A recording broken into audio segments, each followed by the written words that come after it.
आज भारतीय जनता पार्टी जिला कुरुक्षेत्र कार्यकारिणी की हुई बैठक। प्रदेश अध्यक्ष नायब सैनी की उपस्थिति और जिला अध्यक्ष रवि बतान की अध्यक्षता में हुई बैठक। इस बैठक में दीवार लेखन, देवस्थलों की साफ सफाई, विकसित भारत संकल्प यात्रा, नमो ऐप सहित कई अहम संगठनात्मक मुद्दों को लेकर हुई चर्चा। भाजपा प्रदेश अध्यक्ष नायब सैनी ने कार्यकर्ताओं को बैठक में 2024 चुनाव को प्रचंड बहुमत से जीतने का दिया मंत्र।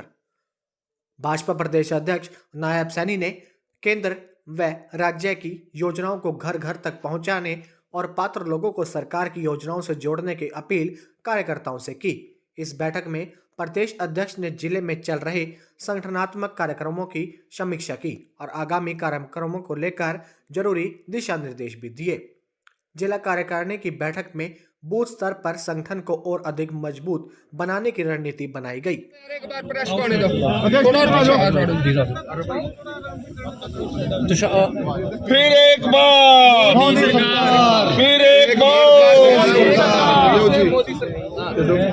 भारत माता की जय, भारत माता की जय।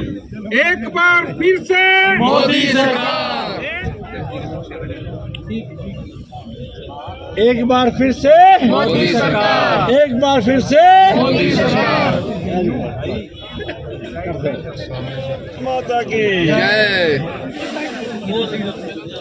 अध्यक्ष जी को जय श्री राम, जय श्री राम, जय श्री राम। नायब जी को जय श्री राम, जय श्री राम, जय श्री राम। की बैठक थी और उसके अंदर आगामी क्या कार्यक्रम है, जो आगामी कार्यक्रमों के बारे में चर्चा हुई है और हमारे जिला के सभी पदाधिकारी यहाँ पर उपस्थित थे। और अभी उसके बाद ये वॉल पेंटिंग का काम ये शुरू हुआ है। कल आदरणीय जगत प्रकाश जी नड्डा हमारे राष्ट्रीय अध्यक्ष जी ने इसका पूरे देश के लिए शुभारंभ किया है। हर बूथ के ऊपर फिर एक बार मोदी सरकार। और कल आदरणीय मुख्यमंत्री मनोहर लाल जी ने भी पंचकुला में इसका शुभारंभ किया है। मैंने कैथल के अंदर किया है। हमारे प्रदेश के प्रभारी आदरणीय विप्लव जी ने इसको सोनीपत से चालू किया है। ये खाली फिर एक बार मोदी सरकार ये स्लोगन नहीं है, क्योंकि इसके पीछे पिछले 10 वर्षों में नरेंद्र मोदी जी और मनोहर लाल जी की सरकार ने जो काम किए हैं, नरेंद्र मोदी जी ने जो किसानों को प्रधानमंत्री किसान सम्मान निधि 6,000 रुपये उनके खाते में पहुंचाई है, उस गरीब व्यक्ति को प्रधानमंत्री आवास योजना के तहत मकान बना करके दिया है और हर घर के अंदर नल और स्वच्छ जल पहुंचाया है। आदरणीय प्रधानमंत्री जी ने जो हमारी माताएं बहनें जिसके घर के अंदर गैस का कनेक्शन सिलेंडर नहीं था, वहां पर गैस का कनेक्शन और सिलेंडर पहुंचाने की व्यवस्था की है। आदरणीय प्रधानमंत्री जी ने प्रधानमंत्री किसान सम्मान निधि किसानों तक पहुंचाने का काम किया है। आदरणीय प्रधानमंत्री जी ने फसल बीमा योजना के माध्यम से उनको सशक्त और मजबूत बनाने का इन 10 वर्षों में काम किया है। आदरणीय प्रधानमंत्री जी ने जनधन खाता खोल करके गरीब व्यक्ति को सम्मान देने का काम किया है। आदरणीय प्रधानमंत्री जी ने आयुष्मान कार्ड बना करके 5 लाख रुपए तक का अधिकार दिया है। आदरणीय प्रधानमंत्री जी ने लगातार जो योजनाएं बनी हैं, उन योजनाओं को नीचे तक पहुंचाने का कार्य वो किया है। और आने वाले समय के अंदर जो काम नरेंद्र मोदी जी की सरकार ने किए हैं कि इन 10 वर्षों के अंदर जो दूर से दूर बैठे हुए गरीब व्यक्ति तक उसको सरकार की योजना के साथ जोड़ने का काम इन 10 वर्षों में हुआ है।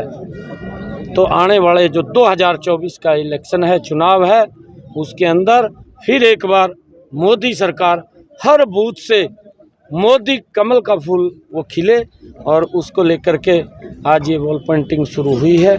मैं इन दोनों सरकारों की जो काम किए हैं, आदरणीय नरेंद्र मोदी जी और आदरणीय मनोहर लाल जी की सरकार ने, उनको मैं भरपूर उनकी प्रशंसा करता हूं कि पहली बार ये सरकार गरीब के हित में काम किया है, गरीब की खुशहाली के लिए काम किया है, गरीब की मजबूती के लिए काम किया है और लगातार हर वर्ग को आगे पहुंचाने का काम इस सरकार ने किया है। अगर हम दूसरी तरफ देश की तरफ देखें, इन 10 वर्षों के अंदर चाहे रोड का इंफ्रास्ट्रक्चर हो, लोगों के जीवन को सरल करने का काम किया है, चाहे देश के अंदर हेल्थ की दृष्टि से नए एम्स बनाने की बात है, चाहे हरियाणा के अंदर बिना पर्ची बिना खर्ची के युवाओं को रोजगार देने की बात है, चाहे हमारी बेटियों को हरियाणा के अंदर आदरणीय मुख्यमंत्री जी ने तय किया कि 20 किलोमीटर से ज़्यादा की परिधि में वो पढ़ने के लिए नहीं जाएंगे, उनको 20 किलोमीटर की परिधि में ही कॉलेज मिलेगा, और उसकी व्यवस्था इन 10 वर्षों के अंदर मनोहर लाल जी ने की है।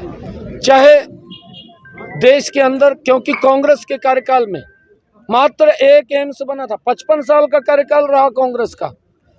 अटल बिहारी वाजपेयी जी ने आकर के देश के अंदर 4 एम्स बनाए।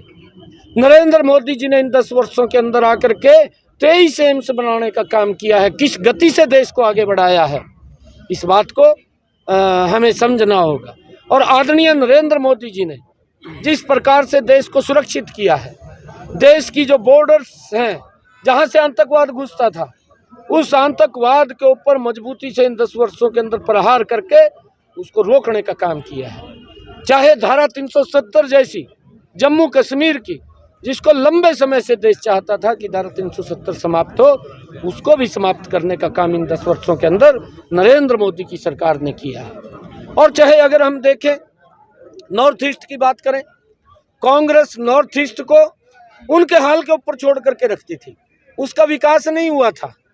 55 सालों के अंदर नरेंद्र मोदी जी ने नॉर्थ ईस्ट को वो सम्मान दिया और गति से वहाँ पर भी विकास हुआ, और वहाँ की जो बोडो की समस्या थी उसका समाधान किया।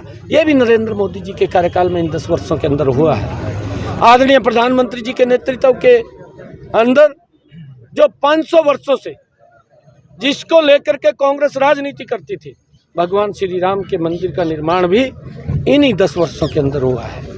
देश का सम्मान विश्व के अंदर ऊंचा करने का काम नरेंद्र मोदी जी ने किया है, और इन्हीं 10 वर्षों के अंदर ही भारत ने G20 जैसे देशों की अध्यक्षता भी की है। इन्हीं 10 वर्षों के अंदर नरेंद्र मोदी जी के नेतृत्व में 80 करोड़ परिवारों तक, अगर कोरोना का कोई वैश्विक महामारी आती है, राशन पहुंचाने की व्यवस्था भी नरेंद्र मोदी जी ने की।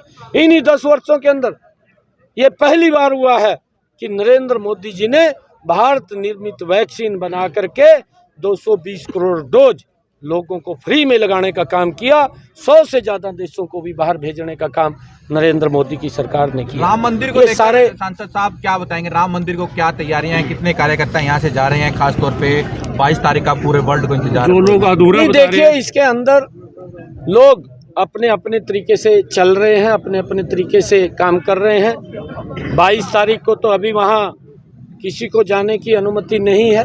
22 तारीख के बाद लोग अपने अपने तरीके से बना रहे हैं। हम देख रहे हैं लोगों के अंदर जो उत्साह है, देश के अंदर जो भगवान श्री राम मंदिर की प्राण प्रतिष्ठा को लेकर के उत्साह है। लोग अपने तरीके से स्वच्छता अभियान चला रहे हैं, लोग अपने तरीके से घरों के अंदर जा कर के भगवान श्री राम की प्राण प्रतिष्ठा का निमंत्रण दे रहे हैं। हमारी माताएं बहनें कलश यात्राएं निकाल रही हैं, कीर्तन चल रहे हैं। और मेरी भी अपील है, आदरणीय प्रधानमंत्री जी ने भी अपील किया है कि हम जो हमारे वार्ड में, जो हमारे गांव में जो भी हमारे धार्मिक स्थल हैं, मंदिर है, गुरुद्वारा है, उसको एक स्वच्छता महाअभियान चला करके उसकी सफाई करें, और उसको लाइट से, साउंड से एक दीपावली का पर्व हम सब मिलकर के मनाएं। कब जा रहे हैं आप? जब समय, कब कोई तारीख नहीं, भगवान श्री राम जब बुलाएंगे तो तभी चले जाएंगे। जो लोग अधूरा बता रहे हैं मंदिर को, उनको क्या जवाब देंगे? नायब जी, पार्लियामेंट कुरुक्षेत्र का इलेक्शन आप लड़ेंगे? पार्लियामेंट्री बोर्ड लड़ाएगा तो लड़ेंगे।